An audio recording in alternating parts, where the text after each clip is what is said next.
سلام خدمت همراهان عزیز. با یکی از کاربردهای اسپری WD40 آرل اومدیم. این در میبینید که خیلی صدا میده،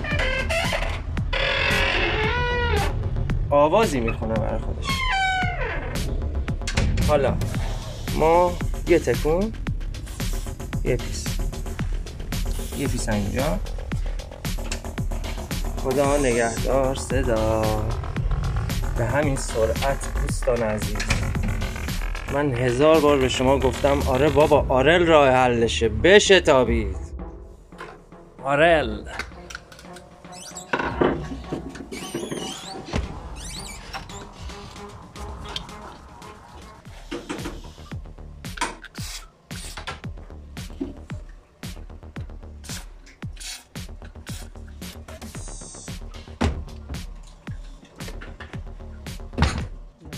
آرل